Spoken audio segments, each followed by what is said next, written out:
چھوٹی سی عمر تھی حضرت فاطمہ کی جب حضرت خدیجہ وصال کر گئیں. تو کسی نے کہا فاطمہ سب سے پہلے گھر سے کب نکلنا ہوا؟ تو بخاری مسلم میں حدیث ہے، اللہ کے نبی نا بیت اللہ شریف کے سامنے سجدے میں تھے تو ابو جہل کو شرارت سوجی. شرارت، اس نے کچھ لوگوں سے کہا، عقبہ بن نبی معیط تھا، کچھ اور لوگ تھے، کہنے لگا میں ابھی رستے سے گزرا ہوں تو وہاں کسی نے اونٹ ذبح کیا ہے. تو اونٹ کی اوجڑی، آپ نے اوجڑی دیکھی ہے نا، جانور کی اوجڑی بڑی وزنی ہوتی ہے، اس میں گندگی ہوتی. اونٹ کی اوجڑی بڑی وزنی ہوتی تھی. کہنے لگا وہاں اونٹ کی اوجڑی پڑی ہے، وہ دیکھو نبی پاک معاذ اللہ سجدے میں ہے، تو معاذ اللہ ثم معاذ اللہ وہ اونٹ کی اوجڑی اٹھاؤ حضور کی گردن پہ رکھ دو. تھوڑا سا مشکل سے جمعہ پڑھنا پڑ جائے نا، اور تھوڑا سا مشکل سے پڑھانا پڑ جائے تو ہم دین کے بہت بڑے خدمت گزار بن جاتے ہیں. یہ دیکھو سجدے کتنی مشکل سے ہو رہے ہیں، یہ دیکھو سجدے کتنی مشکل سے ہو رہے ہیں، کتنی مشکل سے حضور کے سر انور پر اوجڑی رکھ دی. یہ وہ وقت ہے کہ نہ تو چچا ابو طالب ہیں جو پہنچ جاتے، نہ جناب ختیجہ ہیں جو بندوبست کرتی.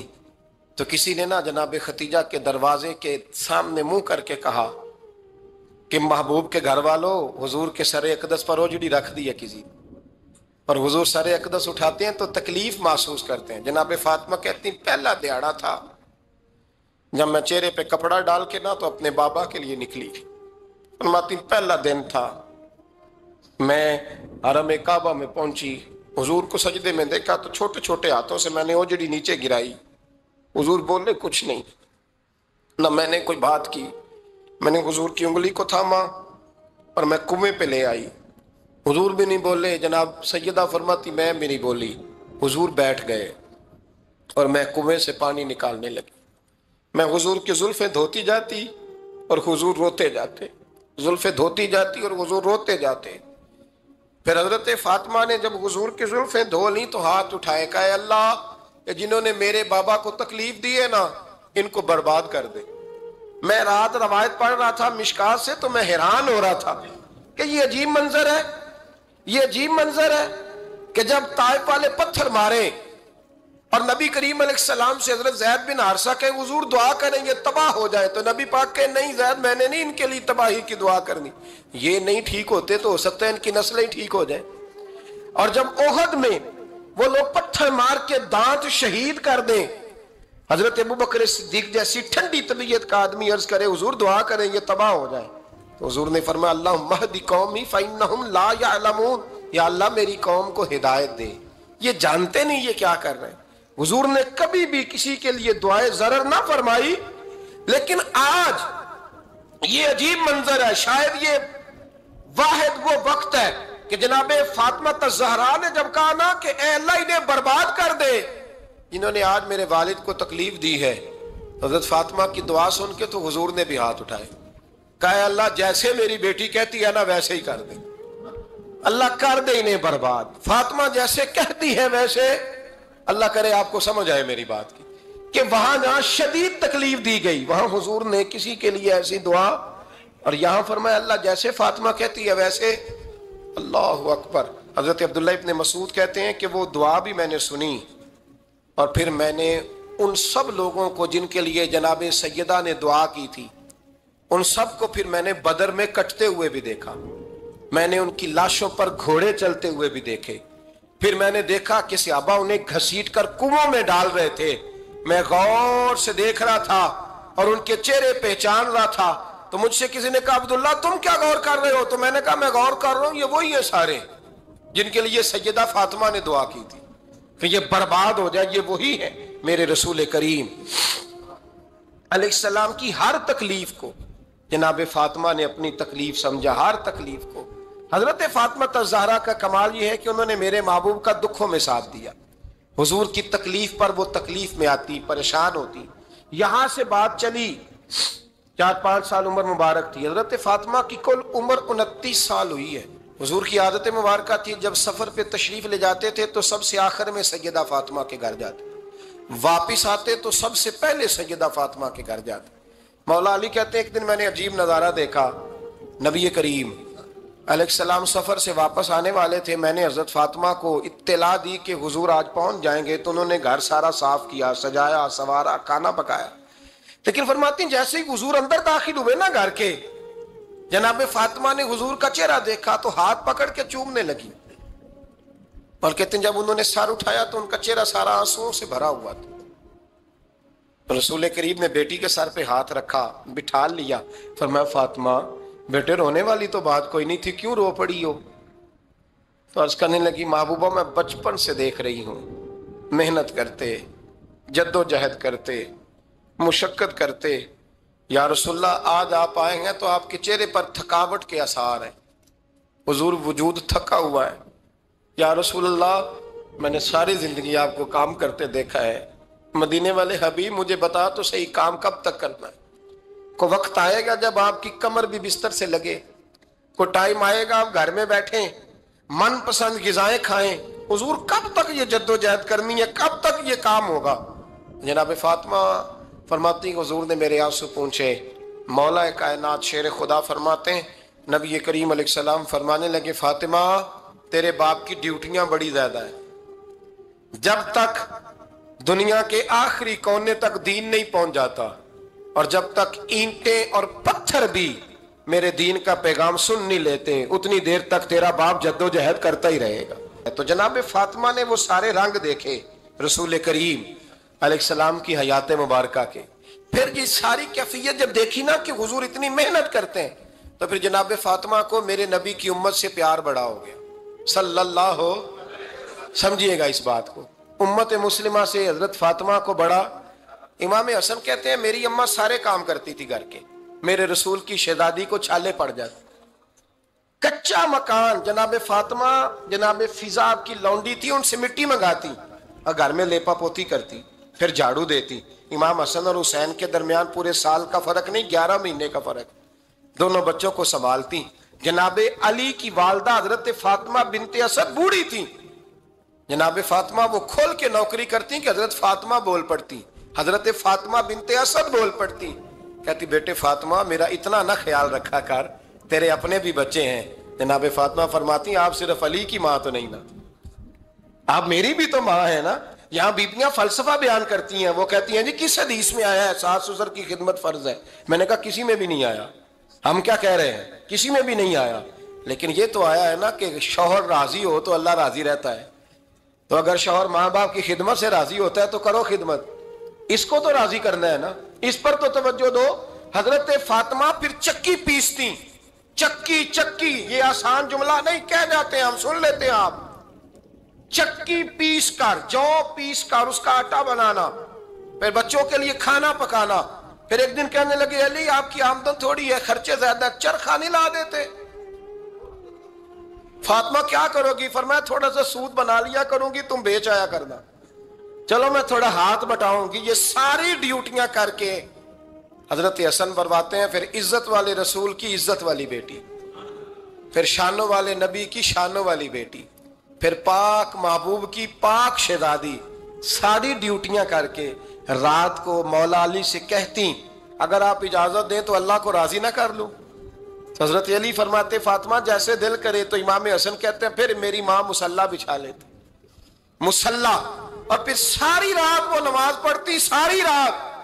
اور فرماتے ہیں جب سویرے ہاتھ اٹھاتی تو پہلی دعا یہ کرتی اے اللہ میرے رسول کی امت پہ رحم فرما, اے اللہ میرے رسول کی امت پہ رحم فرما. تو کہتے ہیں زمانے بیت گئے یہ دعا سنتے. تو ایک دن میں قریب گیا تو میں نے کہا امی حضور کوئی دعا میرے لیے بھی کر دیں, کوئی حسین کے لیے بھی کر دیں, کوئی زینب کے لیے بھی کر دیں. ساری دعائیں امت مصطفیٰ امت مصطفیٰ امت مصطفیٰ. کتنا بڑا جملہ ہے, کتنا بڑا. شیخ محقق نے لکھا ہے کتنا بڑا. جناب فاطمہ فرمانے لگی تیرے لیے بھی کرتی ہوں, حسین کے لیے بھی کرتی ہوں, زینب کے لیے بھی کرتی ہوں, سب کے لیے کرتی ہوں. پر بیٹا یاد رکھنا فاطمہ کی دعاؤں پر پہلا حق میرے رسول کی امت کا ہے. فاطمہ کی اصل میں بات بہت خوشی کی سنا دی میں نے آپ کو, لیکن آپ وہیں سست کے سست رہ گئے. یہ کسی عام آدمی کی دعا نہیں, پیر صاحب کی, درویش صاحب کی رٹی رٹائی دعا نہیں, یہ سیدہ فاطمہ کی دعا ہے. آپ کو اتنا بڑا خزانہ مل رہا ہے اور آپ سمجھے ہی نہیں بات کو. حضرت فاطمہ فرمانے لگی میری دعاؤں پر سب سے زیادہ حق میرے رسول کی امت کا ہے، تو میں یہ حق ہمیشہ ادا کرتی رہوں گی، میں انہیں دعائیں ہمیشہ دیتی رہوں گی۔ حضرت فاطمہ بڑا پیار کرتی ہیں۔ امام حسن کہتے ہیں کہ ایک پورا دن گزر گیا، کھانے کو کچھ نہ ملا، اگلی شام آ گئی تو چند روٹیاں کھانے میں ملیں، جوں لائے حضرت علی، جناب فاطمہ نے پیس کے روٹی پکائی، فرماتی ہیں سب کو کھانا کھلا دیا تو اپنی روٹی آپ نے رکھ لی۔ جب آپ کھانا کھانے لگی، کھانے پر ہاتھ ہی رکھا تھا کہ دروازے پر کسی نے صدا دی، تو کہتے ہیں بولنے والے کے لفظ بڑے عجیب تھے، جس نے صدا دی نا اس کے لفظ بڑے عجیب تھے، کہنے لگے اور رسول اللہ کی بیٹی، میں 2 دن سے فاقے میں ہوں، تو مجھے پتا ہے اس گھر سے روٹی ضرور ملے گی۔ جناب فاطمہ نے نہ کھانا اٹھایا، امام حسن کو کہنے لگی بیٹے دے آ۔ جناب حسن کہتے ہیں مجھے بڑی تکلیف ہوئی، ہم سب کھانا کھا چکے تھے، مولا علی بھی کھا چکے تھے، صرف میری اماں نے نہیں کھایا تھا۔ ماں اور بیٹے کا پیار، اور پھر حسن حسین اور سیدہ کا پیار۔ فرماتے میں نے کہا اماں جی آدھی دے دیتے ہیں، آدھی آپ کھا لیں، پورا دن گزر گیا آپ فاقے سے ہیں۔ تو کہتے ہیں حضرت فاطمہ نے میرے سر پہ ہاتھ رکھا، پھر میرا ماتھا چوما، کہنے لگی بیٹا تو نے اس کی آواز نہیں نہ سنی جس نے صدا لگائی، اس نے نہ تو علی سے بات کی نہ تیرے ساتھ بات کی، اس نے تو کہا رسول اللہ کی بیٹی، تم نے صدا نہیں نہ سنی، اس کے لفظ کیا ہے، اس نے تو میرے ساتھ بات کی۔ اور پھر فرمایا بیٹے میں 1 دن سے فاقے میں ہوں، وہ 2 دن سے فاقے میں، میرا 1 دن گزارا اور ہو جائے امت کے ساتھ۔ ایک دن نا ایک نبی پاک کی بارگاہ میں شخص آیا، اس نے کلمہ پڑھا، قبیلہ بنو سلیم سے اس کا تعلق تھا۔ نبی کریم علیہ السلام نے اس سے اس کی مالی حالت پوچھی، تو عرض کرنے لگا یا رسول اللہ صلی اللہ علیہ وسلم میرے قبیلے میں 3000 لوگ ہیں اور سب سے غریب میں ہی ہوں۔ نبی کریم صلی اللہ تعالی علیہ وسلم نے فرمایا اس کی مدد کرو بھائی۔ حضرت سعد بن عبادہ اٹھے تو انہوں نے نا اس کو کہا کہ میری اونٹنی باہر کھڑی ہے تو یہاں سے اٹھ کے چل، میں اونٹنی تجھے دیتا ہوں۔ مولا علی شیر خدا اسی وقت اٹھے اور آپ نے اپنے سر سے امامہ شریف اتارا، فرمایا میں نے کل ہی خریدا ہے، یہ میں تمہیں تحفے میں دیتا ہوں۔ حضور نے نا حضرت سلمان فارسی کی ڈیوٹی لگائی، فرمایا اسے سواری بھی مل گئی، کپڑے بھی مل گئے، اس کے کھانے کا بندوبست کر، پتہ کر کس گھر میں کھانا ہے تو لا۔ حضرت سلمان فارسی کہتے ہیں میں گلی میں نکلا تو پہلی نظر میری سیدہ فاطمہ کے دروازے پہ پڑی، میں نے دستک دی، سیدہ فاطمہ اندر سے بولی کون ہے؟ میں نے کہا میں غلام سلمان فارسی۔ جناب فاطمہ تزارہ سے میں نے عرض کی ایک بندہ آیا ہے، کلمہ پڑھا ہے، اور وہ کہتا ہے 3000 آدمی میرے قبیلے میں ہے اور سب سے غریب میں ہوں۔ تو اماں جی اس کو مولا علی نے امامہ دے دیا ہے اور حضرت سعد بن عبادہ رضی اللہ تعالیٰ عنہ نے اونٹنی دے دی ہے۔ اب وہ حضرت فاطمہ فرما سکتی تھی کہ جب شیر خدا نے دے دیا ہے تو ہمارا تو حصہ پڑ گیا، تو فرمانے لگی بھائی میرے ساتھ کیا مطالبہ ہے بتاؤ جلدی کرو۔ کہا کھانا نہیں کھایا اس نے، تو آپ فرمانے لگی کھانا دیتے ہیں۔ حضرت سلمان فارسی کہنے لگے اماں جی کھانے میں کیا ہے؟ تو کہنے لگی کچھ بھی نہیں، 3 دن ہو گئے حسن حسین نے روٹی نہیں کھائی، پر بڑا کچھ ہے میں دیتی ہوں۔ کہتے میں سوچ میں پڑ گیا کہ انہوں نے 3 دن سے نہیں کھایا، پھر بھی بڑا کچھ ہے، پھر بھی ہم نے نا جو کھایا ہے اور باقی کا سالن فریج میں رکھا ہے، پرسوں والا بھی فریز ہوا پڑا ہے، شام کی سبزی آ گئی۔ کسی نے پوچھا حال کیا؟ کہتا سب سے غریب میں ہی ہوں، بڑا ماڑا بندہ ہوں، رو پڑیں گے پریشان۔ کہا بچوں نے 3 دن سے روٹی نہیں کھائی، پر سلمان بڑا دیا ہے میرے اللہ نے، بڑا کچھ ہے۔ تو کہا اماں جی پھر کرنا کیا ہے؟ فرمایا تو ٹھہر دا میں بتاتی ہوں۔ کمبل پڑا تھا، بسترا سمجھ لیں، موٹا اوڑھنے کا، کھدر کا، حضرت فاطمہ جلدی سے لائیں، فرمانے لگے یہ پکڑو اور دیر نہ کرنا، یہ ہماری گلی کے کونے پہ نا 2-4 گھر چھوڑ کے تو ایک یہودی ہے، اس کا نام شمعون ہے، وہ اس طرح کی چیزیں گروی رکھ کے یا خرید کے نا تو پیسے بھی دے دیتا ہے، جوں بھی دے دیتا ہے، گندم بھی دے دیتا ہے، سرکہ اور کھجوریں بھی، اسے دے آ، اور وہ جو سامان دینا وہ میرے پاس لا، اور لا کے مجھے دے تاکہ میں جلدی سے اس آدمی کے لیے بندوبست کروں۔ پتہ نہیں بیچارہ کتنے دنوں کا بھوکا ہے، پتہ نہیں بیچارہ کتنے، اپنے بچوں نے 3 دن سے روٹی نہیں کھائی، لا نہ ذرا۔ حضرت سلمان فارسی کہتے ہیں میں نے تھوڑا توقف کیا کہ میں آپ کا بستر لے جاؤں، یہ کمبل لے جاؤں، تو فرمانے لگی حکم ہے میرا، وہ جانا پڑے گا۔ جناب سلمان فارسی کہتے ہیں میں شمعون یہودی کے پاس گیا، میں نے کہا یہ کمبل لو، چاہے تو نگد پیسے دے دو، سامان خرید لیتے ہیں، اور چاہے تو اناج، جوں، سرکہ، کھجوریں جو تمہارے پاس ہے دے دو۔ وہ کہنے لگا یہ کس کا ہے؟ بڑا شاندار ہے، بڑا خوشبو والا ہے۔ تو کہا یہ مولا علی کے گھر سے آیا ہے، پاک بی بی نے دیا ہے،